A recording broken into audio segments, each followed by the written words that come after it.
Nah ini adalah Roh Kudus. Karena nggak mungkin mau pakai bapak ibu anak ya sama kayak pagan sebelumnya. Maka dengan mudah dituduh ini meniru pagan sebelumnya. Maka ini pakailah Roh Kudus. Lah Roh Kudus itu siapa? Ribut lagi. Karena Assalamualaikum warahmatullahi wabarakatuh. Alhamdulillahirabbil alamin wassalatu wassalamu ala Rasulillah. Berbahagia sekali pada hari ini saya bisa menyambangi guru kristologi silaturahmi ya dengan Ibunda Umi Irena Handono. Umi sehat Umi ya? Assalamualaikum Umi. Alhamdulillah. Doni gimana? Alhamdulillah. Sudah lama juga ya Doni nggak kesini ya? Iya. Berapa bulan ya? Rasanya 2 tahun. Oh rasanya 2 tahun. Lama juga. Ditambahin sama Umi 2 tahun. Alhamdulillah. Semoga Umi sehat-sehat selalu. Amin. Ya Umi ya. Doni juga nah, ya. Jadi kalau ketemu guru kristologi kan kalau nggak ngomongin kristologi kayaknya ada yang hambar Umi ya? Sebenarnya sih hambar enggaknya itu tergantung lidah kita. Oh tergantung lidah. Yang jelas di atas langit masih ada langit lagi. Iya betul Umi. Nah seperti biasa selain daripada kita saling menguatkan iman ya Umi ya. Nah juga membentengi akidah umat Islam. Kita berbicara mengenai perbandingan agama. Tapi kita sekali lagi kita tidak boleh menghina agama orang lain, kita tidak boleh menghina sesembahan orang lain ya Umi ya. Betul, tidak ada maksud itu ya. Ya, sesuai dengan perintah Allah Subhanahu wa taala. Nah, hari ini kita mau bahas apa nih Umi nih? Saya punya topik, tapi kalau Umi punya topik lain boleh. Apa? Coba kalau Doni. Kalau dari Doni ini, Kristen itu agamanya Yesus atau agamanya Paulus Umi? Ya oke, itu aja. Itu aja? Belum ya? Wah, ini sebuah topik yang mungkin bukan ini topiknya berarti ringan-ringan sedap gitu Umi ya? Ringan-ringan sedap, tapi memang keasliannya itu nampak banget ya. Ringan, sedap, tapi asli gitu ya. Ya, karena ya biar bagaimanapun Umi ya, kan saudara-saudara kita yang Kristen itu kan terus melakukan upaya-upaya pendangkalan akidah. Melakukan upaya-upaya pemurtatan atau bisa disebut upaya-upaya kristenisasi. Walaupun sudah ada aturan pemerintah yang melarang, tapi upaya itu tetap dilakukan baik dengan cara sembunyi-sembunyi maupun dengan cara yang nyata atau yang terang-terangan. Jadi ya mau tidak mau saya, Umi dan teman-teman yang lain yang bergerak di bidang kristologi kita tetap harus mengedukasi ya para penonton, para pemirsa umat Islam khususnya supaya tidak mudah untuk dimurtadkan. Gitu ya Umi ya. Disclaimer kita kan begitu Umi ya. Betul. Dan apa namanya? Memang Umi sudah cukup lama ya tidak muncul. Kenapa? Ya banyak kesibukan. Nah, tapi juga perlu kita ingat bahwa apa yang kita sampaikan ini sebenarnya bertujuan adalah untuk menyatakan yang hak itu hak, yang batil itu batil. Walaupun memang dalam menyampaikan ini ya macam-macam lah reaksi yang ada yang paham, kemudian ada yang ingin menjalani kehidupan dengan baik, benar, tapi ada juga yang kemudian melakukan karakter assassination dan macam-macam seperti itu. Ya, jadi Umi sebelum kita mulai obrolan kita dengan topik apakah Kristen itu agama Yesus atau agama Paulus? Ini Doni mau kasih peringatan. Oh peringatan. Peringatan bukan buat Umi, buat yang nonton. Oh ya. Dipikir buat Umi. Bukan. Peringatan buat yang nonton, hati-hati dengan menonton video ini itu bisa menimbulkan atau beresiko stroke mata. Apa itu? Bisa juga depresi, bisa juga mualaf, atau ketergantungan, atau mualafah gitu ya, atau ketergantungan. Nah, jadi ini kemarin ada sepasang suami istri, Umi, datang ke tempat Dondi, cerita, nonton video-videonya Dondi, ternyata istrinya kena stroke mata. Gara-gara dia stres, depresi, nggak bisa ngomong ke siapa-siapa gitu. Stroke mata, jadi ngelihat terus begitu.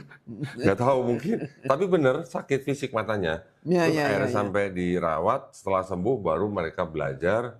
Terus alhamdulillah kemarin mereka berdua bersyahadat. Alhamdulillah. Tepat pada hari ulang tahun pernikahan mereka. Alhamdulillah. Jadi makanya Doni kasih peringatan nih, bisa menimbulkan stroke mata. Oh gitu.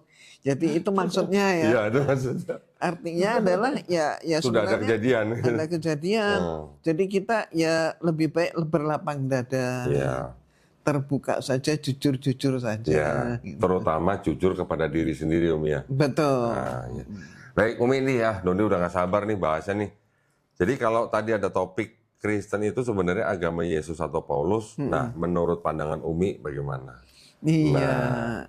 Yang jelas lah ya, secara sepintas saja ya kita akan tahu bahwa sebenarnya walaupun Paulus dan Yesus itu hidup di dalam zaman yang sama, hanya perbedaan selisih waktu kurang lebih 2 tahun. 2 atau 4 tahun ya Umi ya? 2 atau 4 tahun, begitu ya.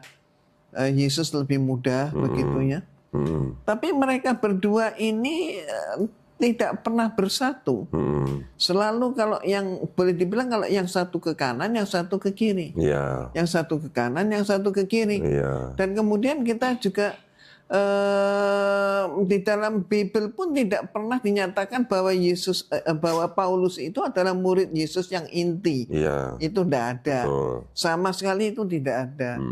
Dan Paulus itu kemudian yang ada di dalam Bible menyatakan diri bahwa dia ngaku kalau dia sebagai pencari, penyiksa, pembunuh murid-murid Yesus. Betul. Nah, itu yang dia lakukan.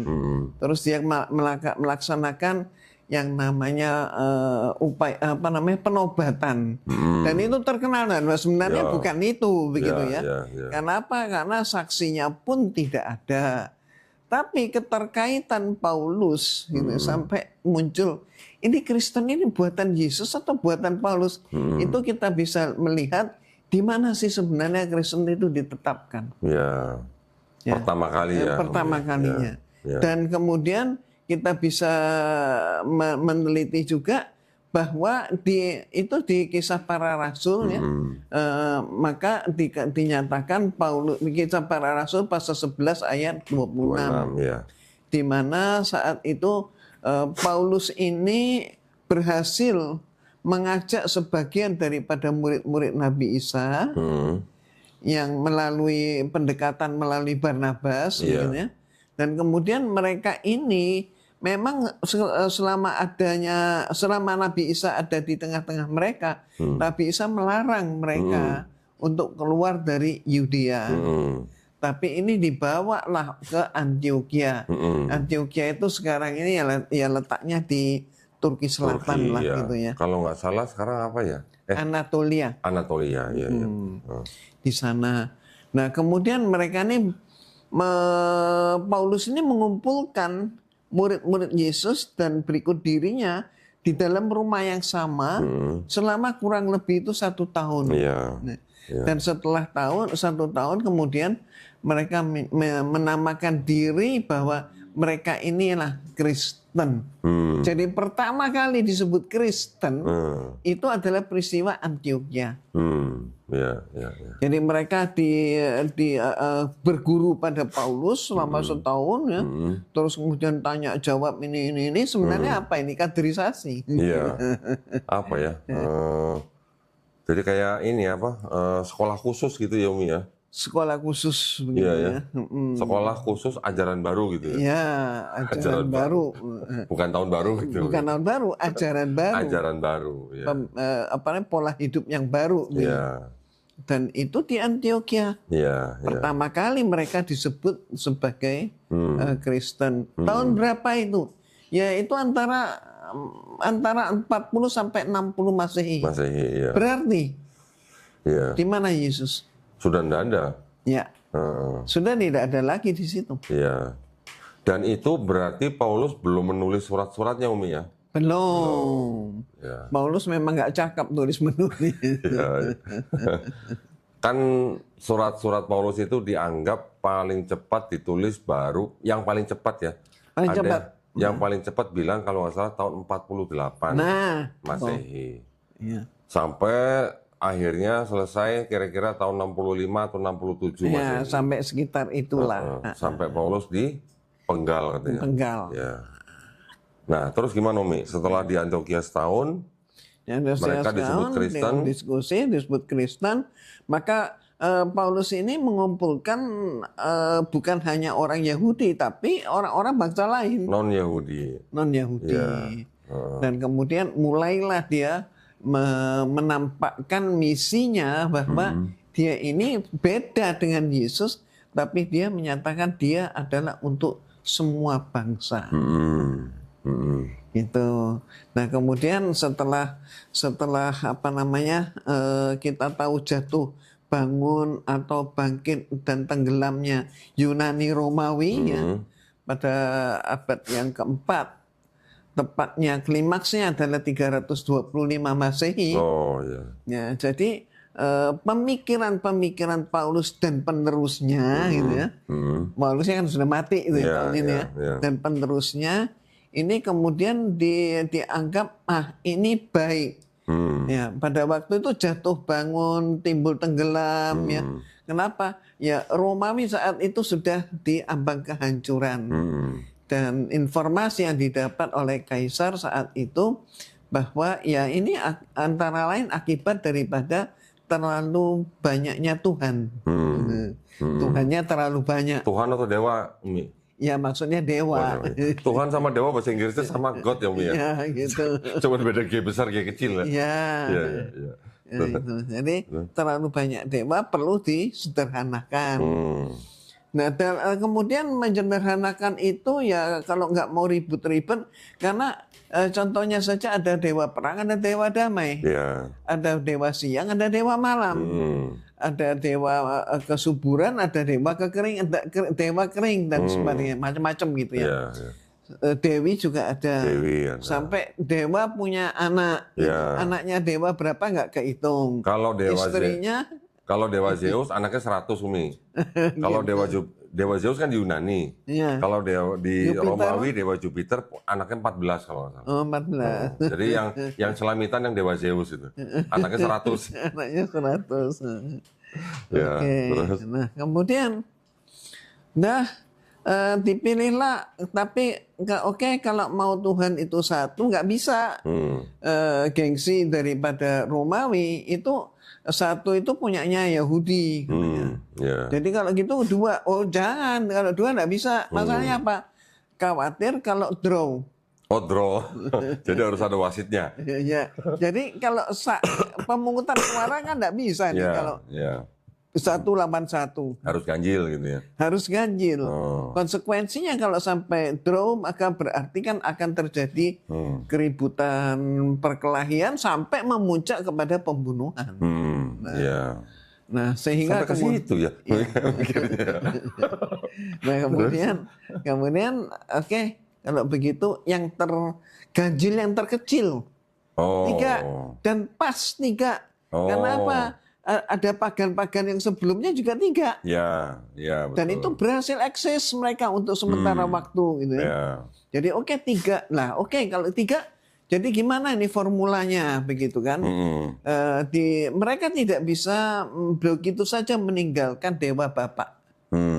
Itu dewa yang paling tinggi. Dewa yang paling tinggi. Jadi kalau di Yunani itu adalah Zeus, tapi kalau di Romawi adalah Jupiter. Nah, ini siapa ini? Ya dewa bapak. Ya sudah, dia aja. Gitu. Maka kemudian segera diadopsi. Nah, kalau gitu sampel. Maka patungnya Zeus saat itu dipakai sebagai patung Tuhan Bapa. Jadi kelihatannya orang yang sudah tua, jenggotnya panjang sekali gitu ya. Jadi kan konkret nih, nyata. Tuhan itu ada, karena ada patungnya. Tadi saya tertarik, Umi bilang ganjil tapi yang terkecil gitu ya. Jadi ya cuma 3 gitu ya. Ya, 3. Kalau 1 sudah dipegang Yahudi.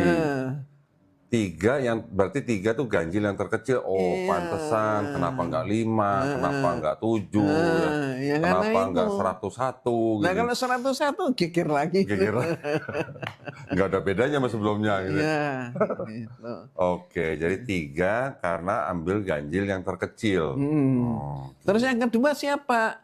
Ya kalau begitu pakai aja itu yang tukang ribut. Siapa tukang ribut? tukang ribut Tukang siapa? ribut siapa? Yahudi. Oh, Yahudi. Jadi siapa? Ya itu aja yang lagi diperbincangkan di mana-mana. Maksudnya Nabi Yesus. Isa. Oh, Nabi Mereka Isa, sebut misalnya. Yesus ya. Yesus kalau itu dia sebagai apa? Tuhan Putra. Oh, Ya yang kemudian pribadi kedua. pribadi kedua.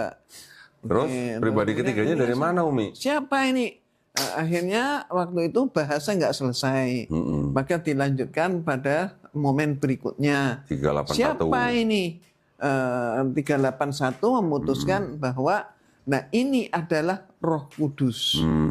Karena nggak mungkin mau pakai bapak ibu anak ya sama kayak pagan sebelumnya. Ya, ya, Maka dengan mudah dituduh ini meniru pagan sebelumnya. ya. Maka ini pakailah Roh Kudus. Hmm. Lah Roh Kudus itu siapa? Ribut lagi. Oh. Karena tidak berhasil membuat suatu sosok. Oh. Dan akhirnya mereka sepakat bahwa Roh Kudus itu adalah burung merpati putih. Oh, oke. Nah, jadi kemudian tapi dinyatakan burung merpati putih itu kayaknya mereka ini nggak pede gitu ya. Kok burung merpati putih? Maka disebut dengan samar. Mereka menyatakan, ya burung merpati putih itu simbol kedamaian. Perdamaian. Nah, ya, ya. simbol perdamaian. Maka contohnya misalnya pernah terjadi di Car Free Day di Jakarta. Ini orang-orang mereka itu kan bagi-bagi itu liontin. Ya. Liontin kalau ditanya ini apa, tanpa ditanya pun mereka bilang ini simbol perdamaian. Padahal maksudnya itu Tuhan Roh Kudus. Oke.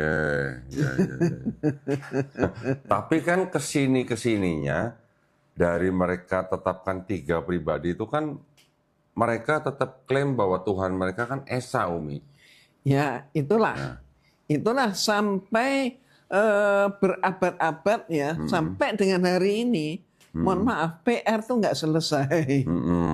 Jadi tidak ada jawaban dari petinggi-petinggi mereka yang bisa diterima dan yang bisa memuaskan. Oke, misalnya 2 tambah 3 sama dengan 5. Ya. Itu nggak bisa sampai ke situ. Jawaban yang pasti itu nggak ada. Akhirnya sampailah kemudian contohnya Paus Benediktus kedua ke berapa 16 menyatakan bahwa Trinitas itu adalah misteri. Misteri. Ya. Ya, betul. Dari abad ke-4 pun juga sudah ada, Umi. Ribut. Bapak gereja yang menyebutkan bahwa Trinity atau Trinitas itu adalah misteri. Misteri. Nah, menariknya ketika Trinitas disebut misteri, agama-agama sebelumnya yang sudah ada 3 pribadi, 3 dewa gitu, itu juga disebut agama misteri juga, Umi. Agama misteri juga. Sebenarnya dari sini kita bisa berpikir secara mendalam, menganalisis secara mendalam. Sebenarnya dengan kata misteri ini benar-benar misteri. Artinya apa? Ya mitos. Artinya tidak bisa dijelaskan. Tidak bisa dijelaskan. Iya, iya. Nah, kan kita kan kalau kita membaca Bible, Umi ya, ketika mereka mengatakan Tuhannya Esa atau satu, tapi dalam 3 pribadi, Tuhannya satu nih. Tapi ketika Yesus dibaptis di Sungai Yordan, ada Yesus di Sungai Yordan, ada Roh Kudus dalam bentuk burung merpati, ada suara di langit. Kan itu kan 3-3-nya nongol bareng, Umi. Iya, benar. Ketika Doni tanya kepada teman-teman Kristen, itu 3 apa 1 Tuhannya? Dengan logika dan akal sehat mereka bilang 3 tetap. Nah, sekarang ada Yesus di sungai, ada burung merpati sebagai Roh Kudus, ada suara di langit. Gambarnya ada jelasnya. Nah, inilah anakku yang kukasihi gitu kan. Bilangnya 3, tapi kok 3-3-nya nongol bareng gitu. Bilangnya 1, tapi 3-3-nya nongol bareng gitu. Ya kan aneh kan? Gitu. Jadi kalau dilihat dari tahun pendirian pun lebih akan kelihatan aneh gitu kan.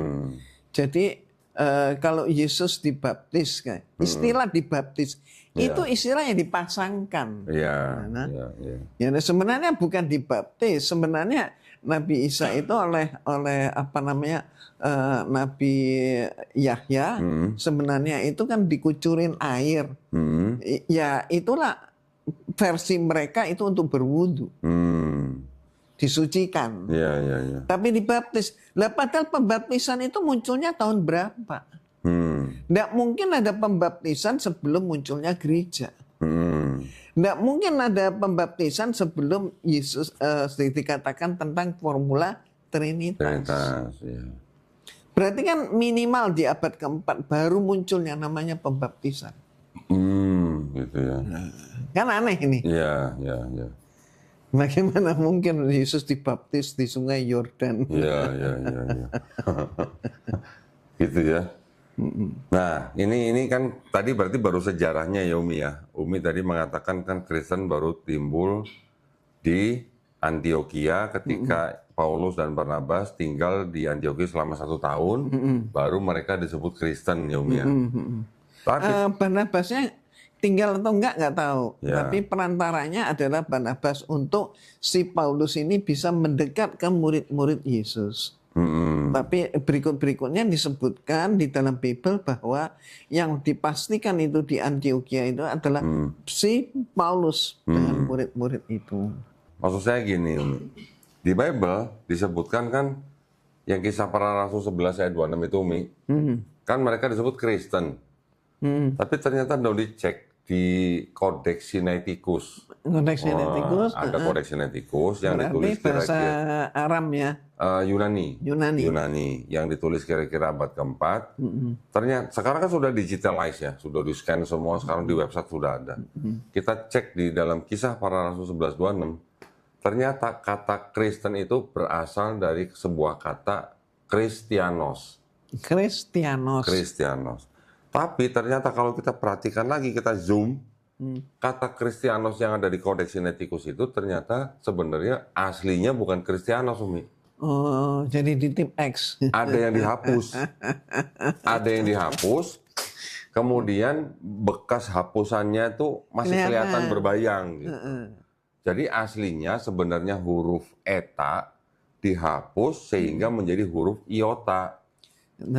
Jadi sebenarnya artinya tulisan awalnya itu sebenarnya Kristianos, bukan Kristianos. Kristianos itu bukan Kristen. Kristianos itu artinya yang baik gitu. Berubah menjadi Kristianos, diterjemahkan menjadi Christian atau Kristen. Perbedaan antara E dan I. Eta dan I, iota. Eta dan iota. Kalau eta tuh bentuknya seperti huruf E yang kita kenal, iota tuh sekarang yang bentuk I kita kenal. Nah, berarti ini kan suatu pembodohan. Jadi Umi ingat nih pada waktu pelajaran di sekolah dulu itu ya, yang namanya tata buku istilahnya ya.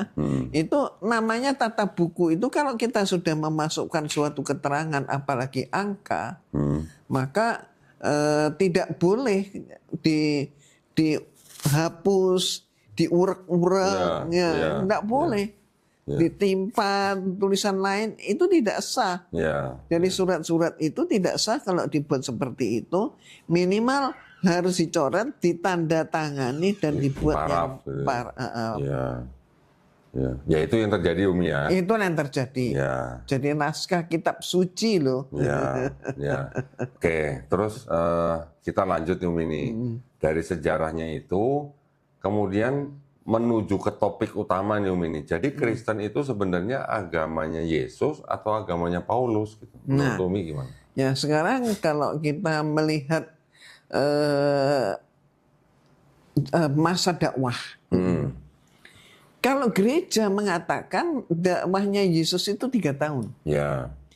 Di usia 30 sampai 33. Habis itu udah nggak ada. Versi mereka katanya dibangkitkan. Berarti nggak ada kan di situ. Berarti nggak ada. Nah kemudian kalau Paulus Paulus itu mempunyai jangka waktu yang panjang, Cukup lama. cukup lama, 20 tahunan. Iya. Nah kemudian kalau kita melihat secara seksama, apa aja sih ajarannya Nabi Isa alaihissalam ini? Iya. Nah, yang menarik adalah di dalam kalau bukunya kita ya, Iya. di dalam surat Ali Imran ayat ke-50 dikatakan Nabi Isa itu untuk membenarkan Taurat. Iya. Ya. Ya. Membenarkan Taurat. Loh, kenapa Taurat dibenarkan? Ya karena Taurat sudah diubah-ubah. Dan ayat-ayat Allah juga banyak sekali yang menyatakan bahwa mereka senang mengubah-ubah ayat-ayat Allah. Dan kemudian kalau kita lihat di Matius nih. Nah ini. Nah, kita lihat di Matius pasal 5 ayat 17 sampai 18. Ya. Nah itu dikatakan janganlah kamu menyangka, Yesus menyatakan ya, Yesus ngomong nih, jangan kamu menyangka bahwa aku datang untuk meniadakan hukum Taurat. Ya. Paulus kan menyatakan Taurat itu sudah mati. Gitu. Yesus maksudnya? Ya kalau Paulus kan bilang si Taurat itu sudah nggak dipakai lagi. Oh ya, dibilang sampah. Sampah.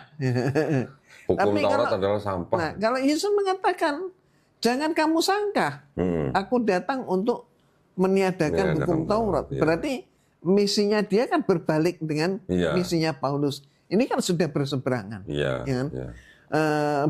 Malah Nabi Isa menjamin di dalam Matius pasal 5 ayat 17 sampai 18, satu iota pun tidak akan berubah dari hukum Taurat. Iya. Nah, kan itu ya. Betul. Nah, dari sini sudah jelas nih. Bagaimana yang namanya Paulus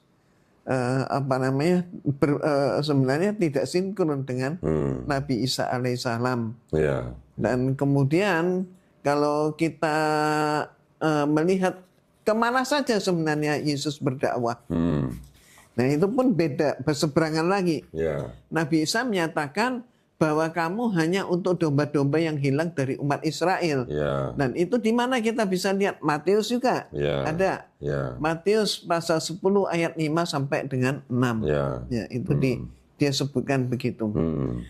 Malah juga di Matius pasal 15 ayat 24. Jadi dakwahnya Yesus itu yang mengatakan, aku diutus hanya untuk domba yang hilang dari umat Israel. Ya. Tapi Paulus menyatakan dia untuk seluruh dunia. Ya. Nah, ini kan sudah berseberangan lagi. Ya. Dan kemudian kalau kita lihat lagi, misalnya saja kita bisa melihat tentang masalah khitan. Kalau memang kalau tentang masalah khitan, maka ternyata Nabi Isa alaihissalam itu di khitannya itu ya usianya 8 hari. masih 8 hari, masih orok gitu ya. Masih baby gitu. Iya. Paulus juga disunat 8 hari, Umi.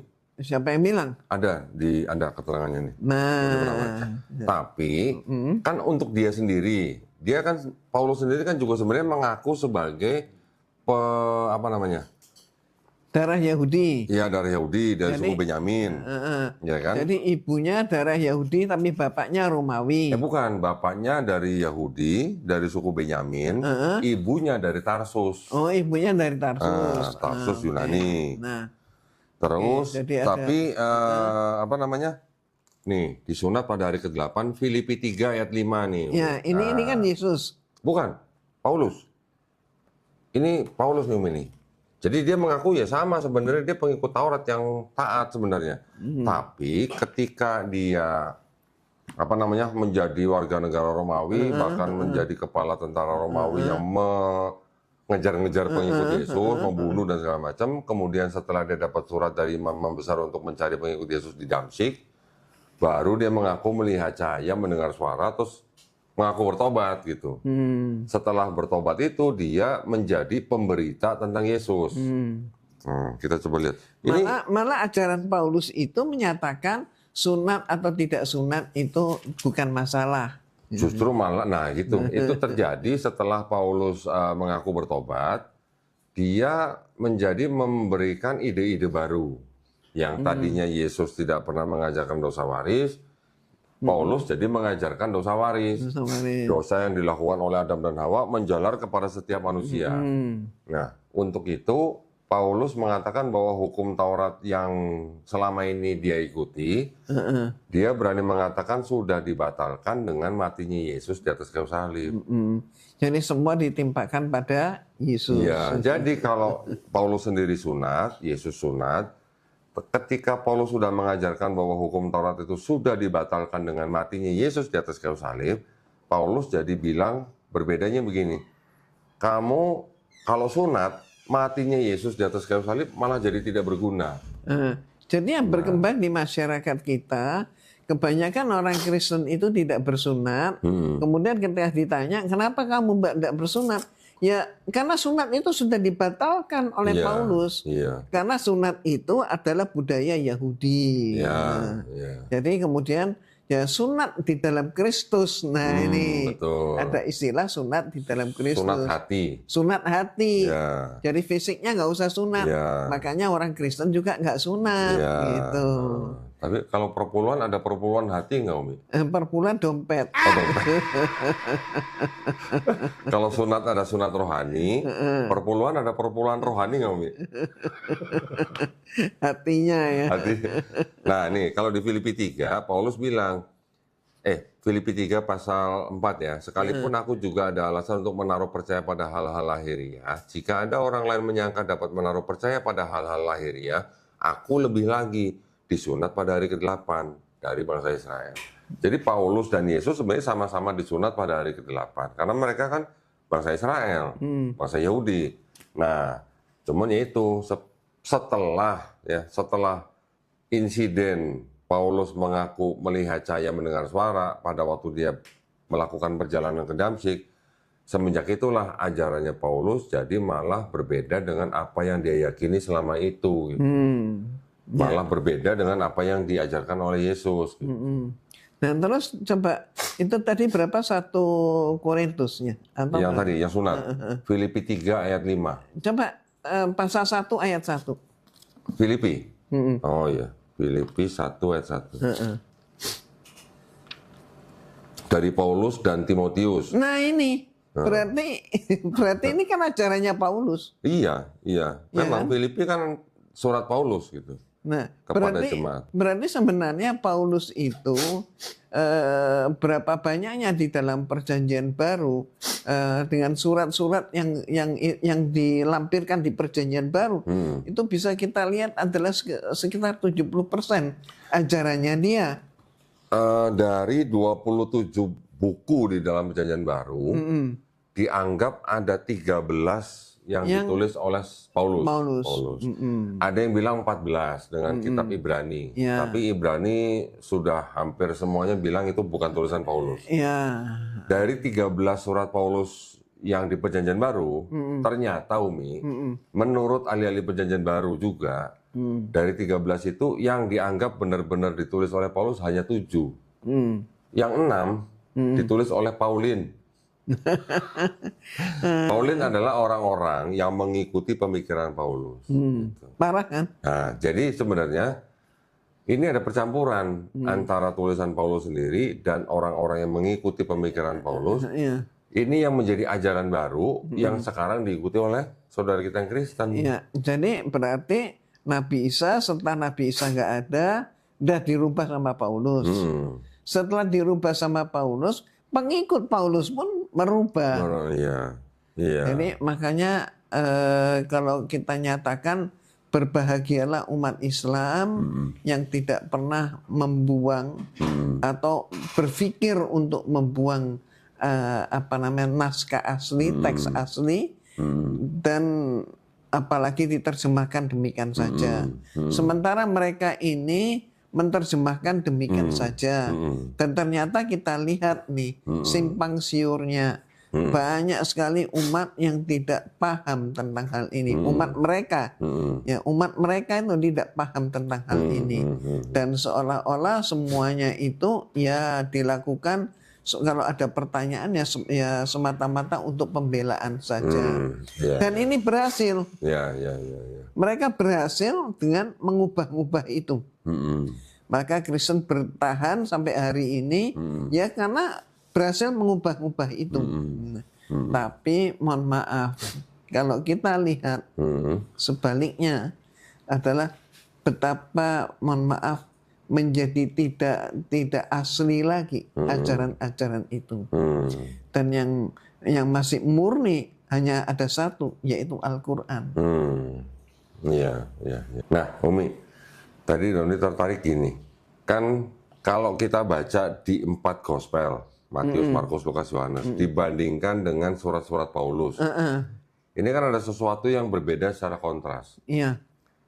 Tadi saya tertarik Umi mengatakan bahwa di Matius 5, 17-18 bahwa 1 iota pun kan tidak boleh akan berubah, dihilangkan, gitu kan.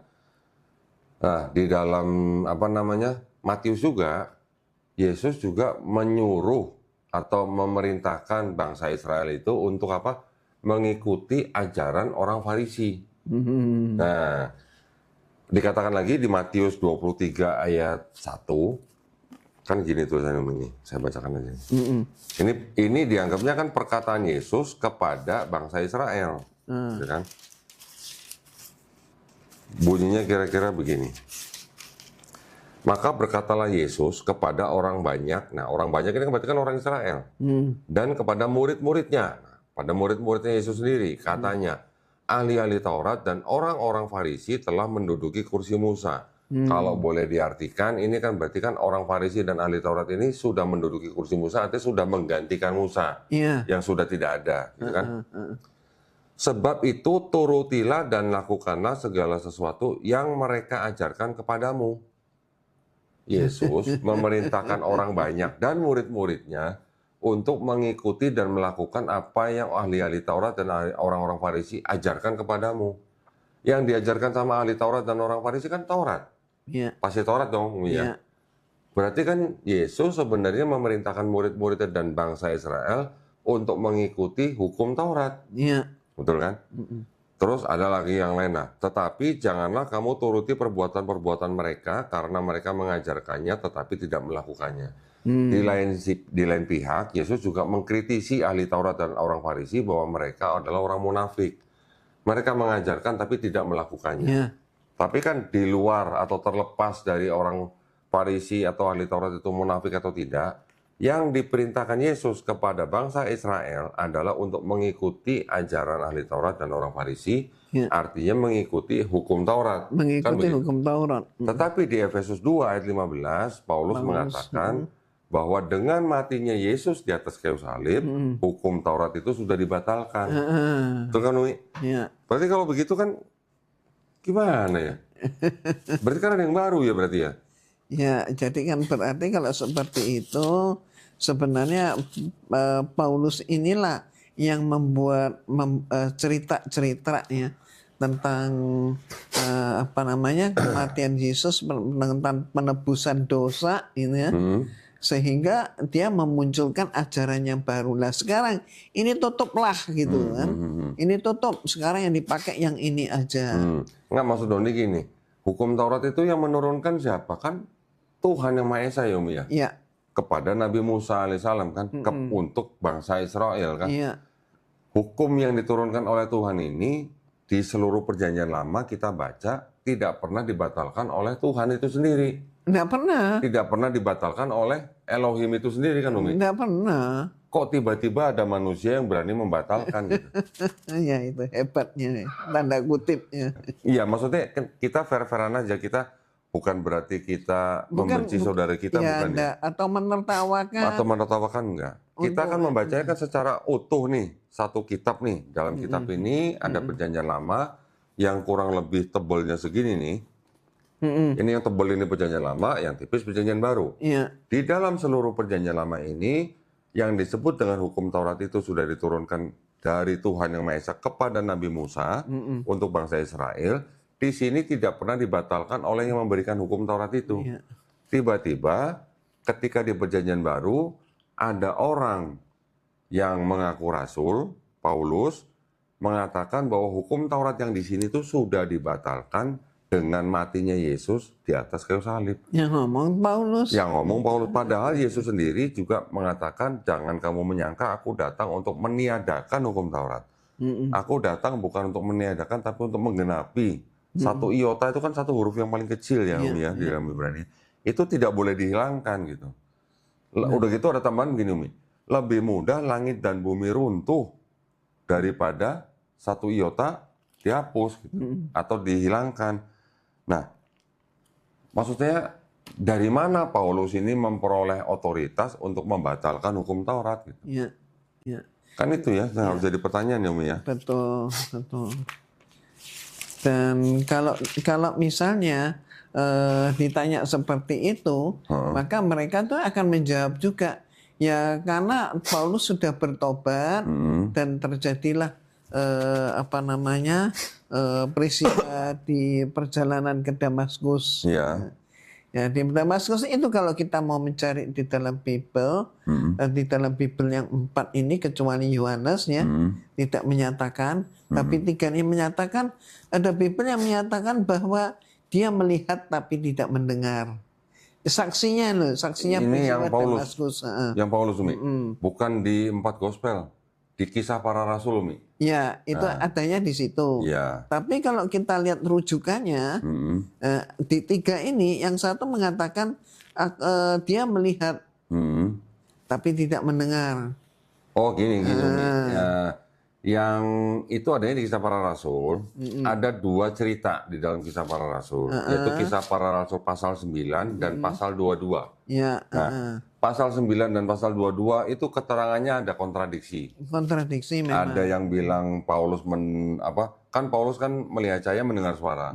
Teman-temannya ada yang bilang cuma melihat tapi tidak mendengar. Ada yang mendengar. Ada yang mendengar tapi juga tidak melihat. Nah, itu ada 2 cerita yang berbeda, yang mana jawaban dari teman Kristen bahwa itu diceritakan di depan audiens yang berbeda. Tapi kenapa harus berbeda? Kenapa harus berbeda? Ya. Harusnya kan sama. Seharusnya kan siapapun audiensnya ceritanya harusnya sama gitu. Harusnya kan konsisten. Oke lah, itu perbedaan itu entah dari mana ceritanya. Tetapi yang jelas kan Paulus kan mengajarkan sesuatu yang tidak diajarkan oleh Yesus ya. Umi ya. Yesus tadi mengajarkan kepada bangsa Israel untuk mengikuti ajaran ahli Taurat dan orang-orang Farisi. Kemudian Yesus sendiri juga mengatakan kepada bangsa Israel di Matius 18 ayat 3, jikalau kamu tidak bertobat dan menjadi seperti anak kecil ini, kamu tidak akan masuk ke dalam kerajaan surga. Bertobat dan menjadi seperti anak kecil. Kalau anak kecil konotasinya bagaimana, Umi? Ya tentu pemikirannya juga polos ya. Polos. Terbatas hanya usianya itu. Ya. Kalau nggak polos berarti kan istilahnya dia masih bersih lah gitu ya. Masih bersih. Itulah sebabnya secara hukum anak kecil kan tidak bisa menjadi saksi. Iya, betul. Jadi ketika sudah penuh, sudah akil, sudah balik, baru boleh. Ya. Ya artinya kalau anak kecil itu kan konotasinya polos atau tidak ada dosa. Tetapi kan di lain pihak Paulus mengajarkan bahwa dosa yang dilakukan oleh Adam dan Hawa itu sudah menjalar kepada setiap keturunannya. Ya. Jadi ketika bayi lahir sudah bawa dosa waris. Dosa waris itu sampai akhir zaman. Nah, berarti kalau ada bayi lahir 3 hari meninggal, bawa dosa waris. Kemana dia? Kira-kira kemana?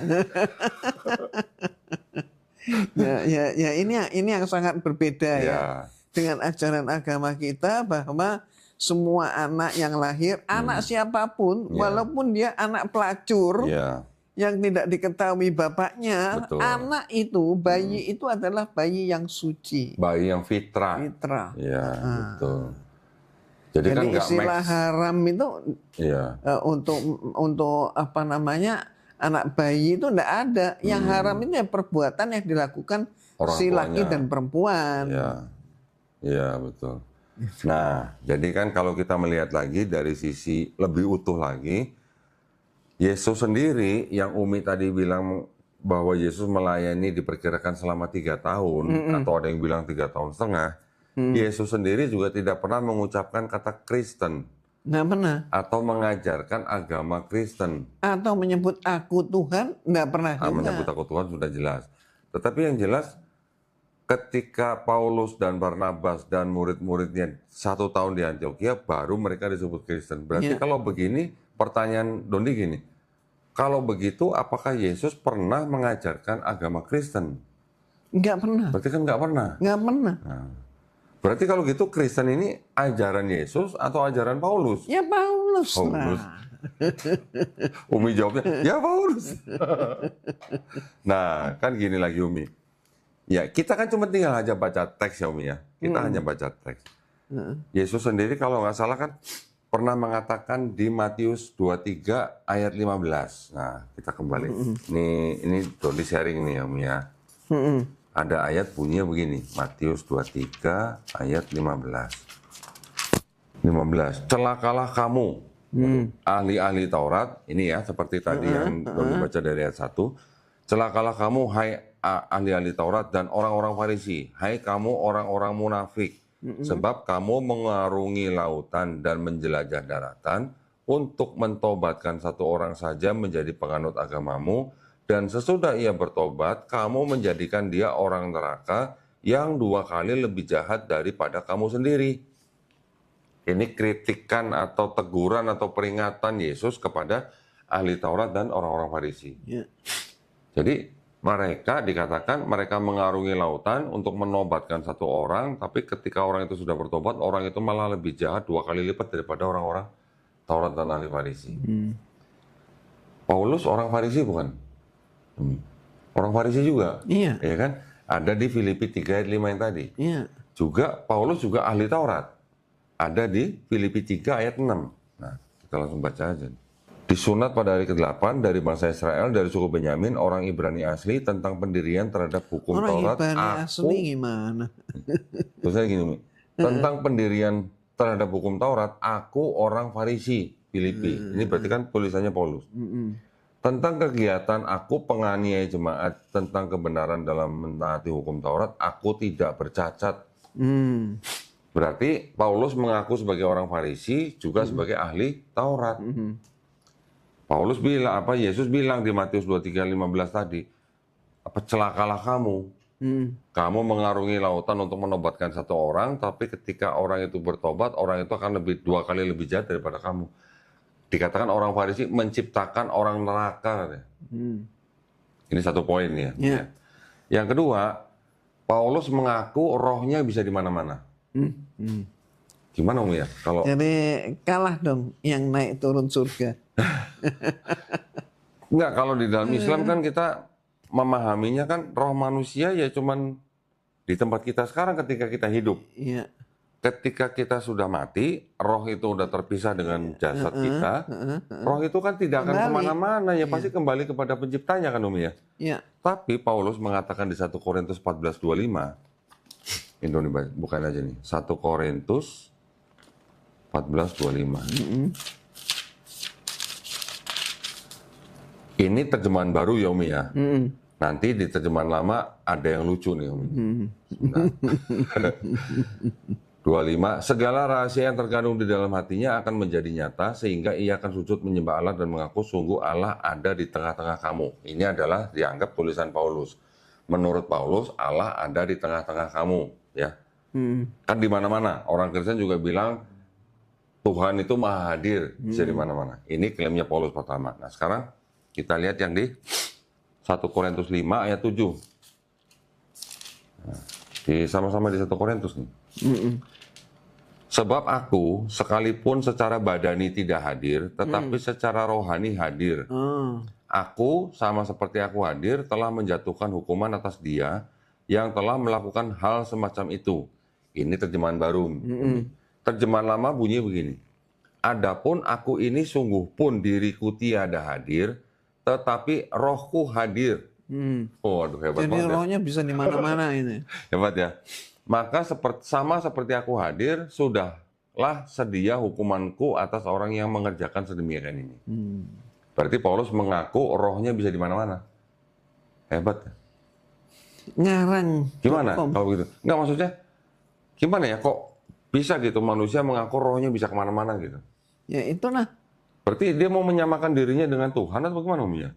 Nah, Kan tadi yang di 1 Korintus 14:25 kan Allah ada di tengah-tengah kamu. Jadi Allah ada di mana-mana. iya. Ini Paulus bilang rohku hadir walaupun aku tidak hadir gitu. Ya, ya. Ini memang harus apa namanya harus diketahui oleh semua kita yang mempelajari kristologi maupun juga mereka-mereka yang tidak seiman dengan kita tapi yang mendengar ini. Ya, next point nih Umi ini. Paulus juga mengaku memiliki roh Allah. Jadi Allah di dalam dia. Nah, karena mungkin dia mengambil ayat yang di Lukas 4 ayat 18 Umi ini. Lukas 4 18 kan dikatakannya gini. Roh Tuhan ada padaku, oleh sebab ia telah mengurapi aku untuk menyampaikan kabar baik kepada orang-orang miskin dan ia telah mengutus aku. Ini kan dianggap perkataan Yesus Umi ya. Paulus di 1 Korintus 7:40, 1 Korintus 7:40. Nah, 7:40. Terjemahan lama nih Umi ya. Tetapi pada pemandanganku ia lebih senang jikalau ia tinggal sebagaimana memang ada. Maka pada pikiranku bahwa aku juga ada roh Allah. Jadi berarti dia mengatakan Berarti kurang lebih sama dengan Yesus dong. ya. Berarti Allah adalah ada di dalam dia. Ya. Kalau terjemahan baru juga sama. Aku juga mempunyai roh Allah. Oke. Yang berikutnya. Orang Kristen kan sering mengatakan bahwa Yesus itu Tuhan karena Yesus berkuasa mengampuni dosa. Nggak kalah Paulusnya Umi. Kan kalau di Lukas 5 ayat 24 ini yang tentang Yesus dianggap berkuasa mengampuni dosa. Lukas 5:24. Tetapi supaya kamu tahu bahwa di dunia ini anak manusia berkuasa mengampuni dosa. Berkatalah ia kepada orang lumpuh itu, kepadamu kukatakan bangunlah, angkatlah tempat tidurmu dan pulanglah ke rumahmu. Ini cerita Yesus. Yang Paulus di 2 Korintus 2:10. 2 Korintus 2:10. Dikatakan, sebab barang siapa yang kamu ampuni kesalahannya, aku mengampuninya juga. Sebab jika aku mengampuni, seandainya ada yang harus kuampuni, maka hal itu kubuat oleh karena kamu di hadapan Kristus. Jadi kalau orang Kristen bilang, yang bisa mengampuni dosa itu cuma Tuhan. Yesus di Lukas 5 ayat 24, anak manusia berkuasa mengampuni dosa. Ini Paulus juga bisa mengampuni dosa. Ya, dia anak manusia. Anak manusia juga gitu. Kok nggak dituhankan gitu Paulusnya gitu. Dan itu kan yang kemudian dilanjutkan di dalam Katolik itu. Hak untuk mengampuni dosa atau menahan dosa itu adalah haknya pastor. Pastor. Oh, itu kalau di Katolik ya. Makanya akhirnya pecah kan. Ya, makanya ada bilik pengampunan dosa itu ya. Pengakuan dosa ya Umi ya. Umi dulu pernah nggak masuk bilik itu? Oh, pernah. Oh, sering. Umi kan sejak bayi dibaptis. Karena orang tua Katolik, maka anak-anaknya kan dibaptis sejak bayi, begitu kan? Umi itu yang masuk ke dalam bilik pengakuan dosa itu, dia bisa ngaku dosa apa aja? Loh, ya harus ngaku dosa. Ya maksudnya dosa apa aja dia bisa ngomong, bisa ngaku di situ. Ya harusnya. Dan semua dosa yang dia lakukan tuh udah pasti diampuni gitu. Atau bagaimana Om? Ya keyakinannya begitu. Keyakinannya? Dan inilah ternyata kenapa sampai timbul Protestan gitu kan, dan akhirnya Protestan nggak mau pakai ini, nggak mau pakai sakramen pengakuan dosa. Kenapa? Karena ternyata ini menyimpang artinya secara politis, gitu ya. Jadi pastor raja selalu beramanah minta data tentang umat, gitu kan. Dan kemudian pastor karena orang mengaku dosa kepada dia, kan berarti orang ini orang berbuat dosa nih. Misalnya ngerampok nih, gitu misalnya membunuh nih, itu nyampe ke mereka. Maka kemudian justru dihukum. Nah, lanjut lagi Umi nih, berikutnya nih. Seru nih jadi. Kan Yesus melakukan mujizat. Ya kan? Ada yang menyembuhkan orang sakit, ada yang menyembuhkan orang buta, bahkan sampai membangkitkan orang mati. Paulus juga bisa. Nah, ini ada di Matius 9:20. Nah, kita baca nih, Matius 9:20. Nanti ditampilkan di layar ya. Supaya para pemirsa juga bisa mengikuti. Matius 9:20 sampai 22. Pada waktu itu, seorang perempuan yang sudah 12 tahun lamanya menderita pendarahan, maju mendekati Yesus dari belakang dan menjamah jumbai jubahnya. Karena katanya dalam hatinya, asal kujamah saja jubahnya, aku akan sembuh. Tetapi Yesus berpaling dan memandang dia serta berkata, teguhkanlah hatimu, hai anakku, imanmu telah menyelamatkan engkau. Maka sejak saat itu, sembuhlah perempuan itu. Jadi ada perempuan, sudah 12 tahun sakit pendarahan, dia ingin sembuh, kemudian dia mendekati Yesus, dia hanya pegang ujung jubahnya, dia beriman bahwa dia akan sembuh. Itu jubahnya sedang dipakai sama Yesus, ya kan? Paulus di Kisah Para Rasul 19 dikatakan oleh Paulus Allah mengadakan mujizat-mujizat yang luar biasa. Bahkan orang membawa sapu tangan atau kain yang pernah dipakai oleh Paulus dan meletakkannya atas orang-orang sakit, maka lenyaplah penyakit mereka dan keluarlah roh-roh jahat. Sapu tangan atau kain yang bekas dipakai sama Paulus, dibawa sama orang, diletakkan di atas orang sakit, orang itu sembuh. Iya, sembuh. Lebih hebat mana, Umi? Ya, hebat Paulus. Ya. Kalau Yesus malah lagi jalan, jubahnya dipegang, orang sembuh. Ini kain sapu tangannya Paulus dibawa orang, buat nyembuhin orang bisa. Berarti hebatan Paulus dong berarti ya? Nah, itu nah. Satu lagi yang membangkitkan orang mati. Yohanes 11 ayat 41. Ketika diceritakan Yesus membangkitkan Lazarus. Kan? Yohanes 11. Siap lu jangan ketawa-ketawa dong kalau dibacain Bible. Doni yang baca dia yang ketawa. Teringat masa lalunya. Hah? Emang iya? Oh, ya. Yohanes 11, 41 sampai 44. Maka mereka mengangkat batu itu, lalu Yesus menengadah ke atas dan berkata, Bapa, aku mengucap syukur kepadamu karena engkau telah mendengarkan aku. Aku tahu bahwa engkau selalu mendengarkan aku, tetapi oleh karena orang banyak yang berdiri di sini mengelilingi aku mengatakannya, supaya mereka percaya bahwa engkaulah yang telah mengutus aku. Dan sesudah berkata demikian, berserulah ia dengan suara keras, Lazarus, marilah keluar. Orang yang telah mati itu datang keluar, kaki dan tangannya masih terikat dengan kain kapan, dan mukanya tertutup dengan kain peluh. Kata Yesus kepada mereka, bukalah kain-kain itu dan biarkan ia pergi. Jadi ini ceritanya di Yohanes pasal 11, 41-44, diceritakan Yesus membangkitkan Lazarus. Sebelum membangkitkan Lazarus, Yesus berdoa dulu. Iya. Iya kan? Bilangnya apa? Bapa, aku mengucap syukur kepadamu karena engkau telah mendengarkan aku. Aku tahu bahwa engkau selalu mendengarkan aku, tetapi oleh karena orang banyak berdiri di sini mengelilingi aku mengatakannya supaya mereka percaya bahwa engkaulah yang telah mengutus aku. Berarti Yesus ketika mau membangkitkan Lazarus, dia minta izin dulu sama Tuhan ya, Umi ya. Kita baca di Kisah Para Rasul 20 ayat 9. Kisah 20 ayat 9. Wah, ini canggih nih Umi nih.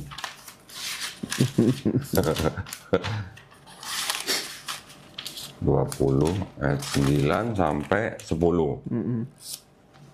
Diceritakan, seorang muda bernama Eutikus duduk di jendela. Karena Paulus amat lama berbicara, orang muda itu tidak dapat menahan kantuknya. Akhirnya ia tertidur lelap dan jatuh dari tingkat ketiga ke bawah. Ketika diangkat orang, ia sudah mati. Tetapi Paulus turun ke bawah, ia merebahkan diri ke atas orang muda itu, mendekapnya dan berkata, jangan ribut, sebab ia masih hidup. Jadi ketika ada orang mati, sama Paulus nggak didoain dulu, sama Paulus cuma didekap gitu. Jangan ribut, orang ini masih hidup. Jadi pertanyaannya, apakah orang itu memang benar sudah mati, ataukah memang Paulus lebih hebat kuasanya daripada Yesus gitu? Ya. Iya kan? Jadi bisa kita lihat ini tadi surat ini dari surat apa? Kisah Para Rasul. Kisah Para Rasul, gitu kan? Jadi ini kan kita tahu siapa yang penulisnya Kisah Para Rasul. Ya, kalau tradisi Kristen Kisah Para Rasul katanya yang menulis Lukas, katanya. Tapi sebenarnya ahli-ahli Perjanjian Baru juga sudah meragukan, gitu kan? Lukas ini sendiri kan juga bukan orang yang pernah bertemu Yesus secara langsung. Lukas ini sendiri kan hanya dianggap sebagai tabib dan teman seperjalanannya Paulus. Gitu kan? Dan ada yang mengatakan kalau tidak salah penulis Lukas dan Kisah Para Rasul ini walaupun orang yang sama, dia adalah orang Kristen tapi sudah orang Kristen Helenisme gitu lah. Helenisme. Nah, jadi inilah malah di dalam buku-buku yang beredar dari Barat ya, itu dikatakan bahwa Lukas ini adalah tabibnya Paulus. Ya, tabib Paulus ya. Jadi kalau disebut Lukas berarti dia juga pengarang Injil. Berarti pengarang Injil ini ada yang namanya Lukas itu sebenarnya dia adalah memang agamanya itu agamanya adalah agama yang sudah bercampur dengan Helenisme. Iya, betul. Nah, itu makanya Doni pernah buka Umi di sebuah website namanya lupa apa ya, United States Conference Council atau Council Conference of Bishops. Ya, itu adalah konferensi wali-wali gereja di Amerika. Nah, di website itu ada juga Bible-nya, Umi. Di setiap Bible itu, di setiap kitabnya nanti ada introduction-nya. Nah, di introduction itu dijelaskan siapa kira-kira yang menulis kitab ini. Itu website Katolik resmi padahal. Yang mengatakan bahwa yaitu Paulus dan Kisah Para Rasul dianggap ditulis oleh orang yang sama, dan itu bukan ditulis oleh orang yang bernama Lukas sebenarnya. Nah, sering gereja begitu. Iya. Jadi gereja itu di dalam membuat surat-surat karena dikarang oleh Lukas. Lukas ini bukan berarti bahwa orang yang nulis ini namanya Lukas. Iya, betul. Nah, orang pertama yang mengatakan bahwa Matius ditulis oleh Matius, Markus ditulis oleh Markus, Lukas ditulis oleh Lukas, itu adalah Santo Papias, Umi. Santo Papias di tahun 130 Masehi. Orang kedua yang mengatakan bahwa Matius, Markus, Lukas, Yohanes ditulis oleh orang yang bernama Matius, Markus, Lukas, Yohanes adalah Santo Irenaeus di tahun 180 Masehi. Berarti sebenarnya itu adalah hanya tradisi. Tradisi saja. Nama-nama yang diberikan kepada kitab-kitab 4 gospel itu adalah nama-nama yang diatributkan. Betul, gitu. Diatributkan. Bahkan juga banyak yang sinonim. Ya, sinonim. Karena di 4 gospel itu sendiri tidak ada ayat yang mengatakan aku bernama Matius, Markus, Lukas, Yohanes menulis ini untuk siapa-siapa, nggak ada. Tapi ada satu hal lagi yang perlu kita ingatkan, pemirsa, bahwa menurut buku-buku sana itu dinyatakan bahwa Lukas ini menceritakan tentang kehidupan gurunya yaitu Paulus sebagai Yesus. Oke. Makanya tadi bisa ada cerita-cerita Paulus juga tidak kalah hebat dengan Yesus ya. Betul. Gitu ya. Oke. Satu poin, Umi. Ini tadi kan kita sudah bicara bahwa Paulus mengatakan dengan matinya Yesus di atas kayu salib, hukum Taurat itu sudah batal. Ya. Kenapa berani-beraninya Paulus mengatakan hukum Taurat itu sudah batal? Ada Filipi 3 ayat 8, Filipi 3 ayat 8. Ini kalau baca ini juga, gimana ya? Dikatakan, malahan segala sesuatu kuanggap rugi. Karena pengenalan akan Kristus Yesus Tuhanku lebih mulia daripada semuanya. Oleh karena dialah aku telah melepaskan semuanya itu dan menganggapnya sampah. Taurat pun supaya sampah. Aku memperoleh Kristus. Taurat pun sampah. Dianggap sampah. Supaya memperoleh Kristus. Padahal Yesus menyatakan dia diutus tidak meniadakan Taurat.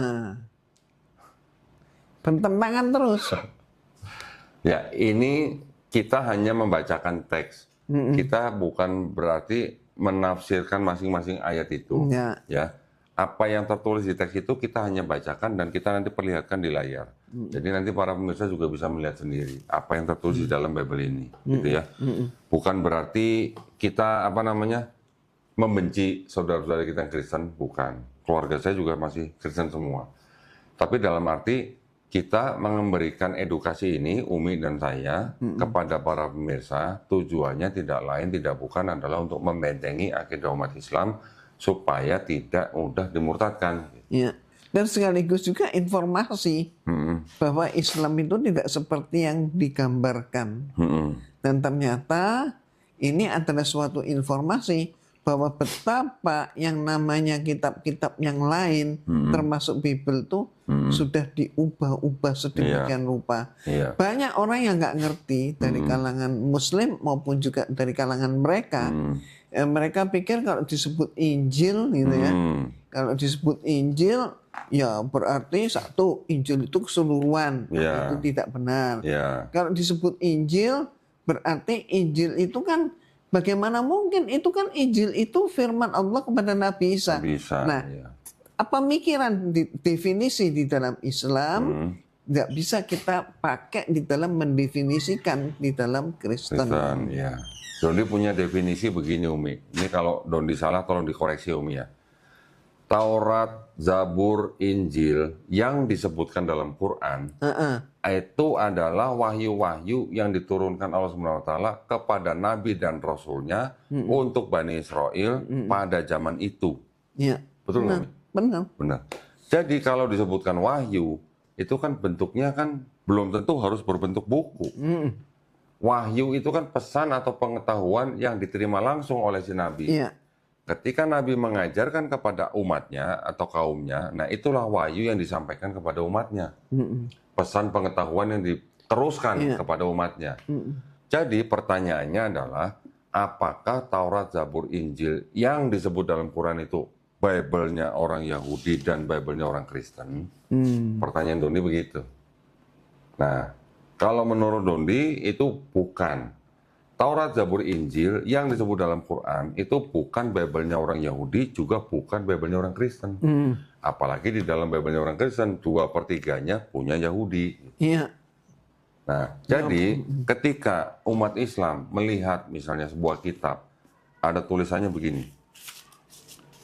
Kitab Suci Injil. Nah, ini bukan Injil yang diterima oleh Nabi Isa alaihissalam. Nanti mereka bisa bertanya, kalau begitu mana kitab yang asli? Tadi saya sudah menyebutkan wahyu-wahyu. Jadi belum tentu berbentuk begini. Zaman Nabi Musa kan juga belum ada kertas. Zaman Nabi Daud juga belum ada kertas. Zaman Nabi Isa alaihissalam juga belum ada kertas. Jadi belum tentu berbentuk begini. Kata kitab sendiri dalam bahasa Arab, terutama khususnya di dalam Quran, konteksnya belum tentu berupa wahyu yang dibukukan begini. Kata kitab di dalam Quran itu artinya bisa juga hukum, ketetapan, perintah dari Allah SWT kepada suatu kaum tertentu. Begitu. Jadi Doni sekali lagi katakan bahwa yang disebut dengan Taurat, Zabur, Injil itu bukan Bible-nya Yahudi, juga bukan Bible-nya orang Kristen. Karena kitabnya atau Bible-nya orang Yahudi ini ditulis dan disusun kira-kira 1000 tahun setelah Nabi Musa, 500 tahun setelah Nabi Daud. Sedangkan yang yang perjanjian baru, Keluaran, Imamat, Bilangan, Ulangan. Ya, itu Taurat aja, itu Pentateuch. Sedangkan yang disebut dengan 4 Gospel, Matius, Markus, Lukas, Yohanes, itu pun ditulis kira-kira 30 sampai 70 lah, kira-kira 40 tahun setelah Yesus. Dan ditulis oleh orang-orang yang ternyata menurut ahli-ahli perjanjian baru sendiri, penulis 4 Gospel itu adalah orang-orang yang tidak pernah ketemu Yesus, bukan saksi mata langsung, tidak mengenal saksi mata langsung, ibaratnya orang-orang yang tidak pernah jalan bareng Yesus dan tidak pernah ngopi bareng Yesus. Gitu.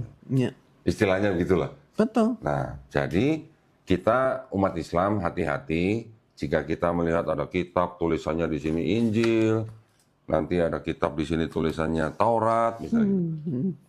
Hati-hati, itu bukan Taurat, Zabur, Injil yang dimaksud dalam Quran. Iya. Gitu.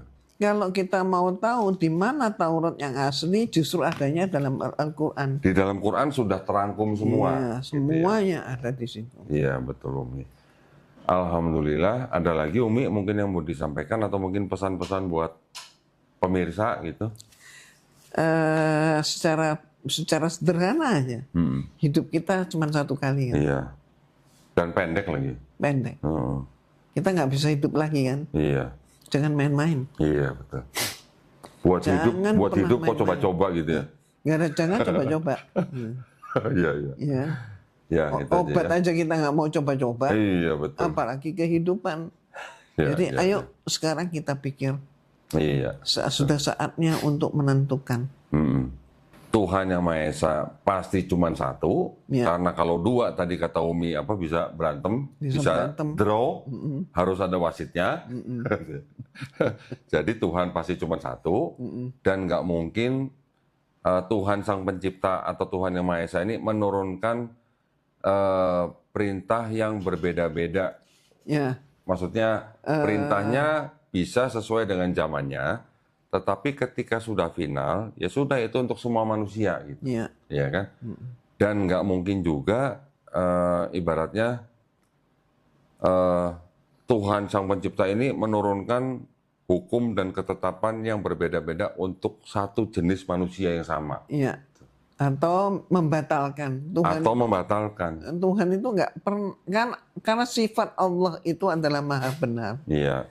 Maka dia nggak pernah membatalkan firman-Nya. Iya, jikalau ada syariat-syariat yang disempurnakan, syariat yang diturunkan sebelumnya itu hanya syariat-syariat yang khusus untuk bangsa tertentu dan juga untuk waktu tertentu, ya Umi ya. Tetapi ketika disempurnakan, ini sudah dianggap sesuai untuk semua manusia. Iya, betul. Betul ya Umi ya.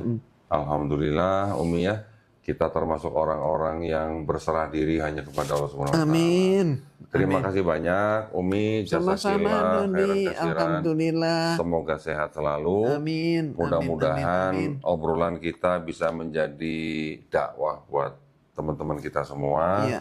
Insya Allah juga bermanfaat buat para pemirsa ya. Ingat tadi di awal saya sudah memberikan peringatan, video ini bisa menyebabkan stroke mata, bisa menyebabkan galau, tapi bisa juga menyebabkan mualaf atau mualafah atau ketergantungan. Gitu. Jadi alhamdulillah kita sudah menyelesaikan obrolan kita nih Umi. Ya, terima kasih banyak atas perhatiannya dari para pemirsa. Silakan bisa mendukung perjuangan dakwah Umi Irana Handono yang Masya Allah sampai hari ini tidak pernah patah semangat. Juga silakan yang ingin mendukung perjuangan kami di Yayasan Geraha Mu'alaf, semua dipersilakan dengan mengirimkan ke nomor rekening yang ada di bawah ini, gitu ya. Nanti bisa ditambahin sama Kang Asep, Masya Allah. Terima kasih banyak sekali lagi. Kalau begitu kami mengucapkan terima kasih. Akhir kata, wabillahi taufiq wal hidayah. Wassalamualaikum warahmatullahi wabarakatuh. Waalaikumsalam. Sekali lagi Umi, terima kasih Umi, sehat-sehat Umi ya. Sama-sama, Doni juga ya.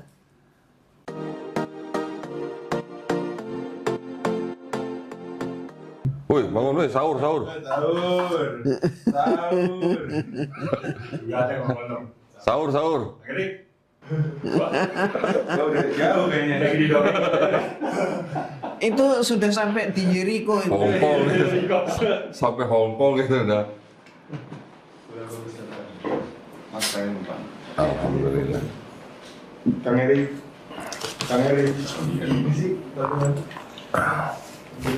Cipratin air. Nah, cipratin air. Oh ini cipratin air.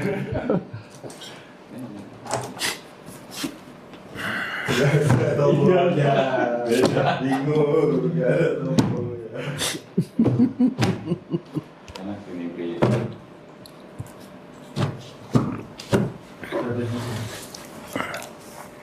Ini dan udah pasangmu? Belum. Oh di dalam.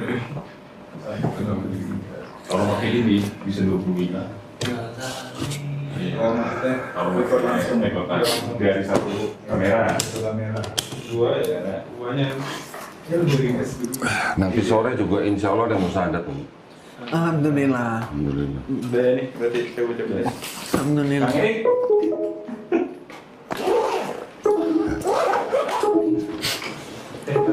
Ayo. Yang materi. Ki, Nggak masuk-masuk. diingatkan lontong balapnya. Apa itu? Lontong balap. Nggak bunyi apa itu? Nggak tahu mainan apa ini. Polos banget tuh si Erik tuh. Pak, saya lebih yang baik. Ini dari TV-nya nih. Woi. Assalamualaikum. Woi, Assalamualaikum. Ini, kan?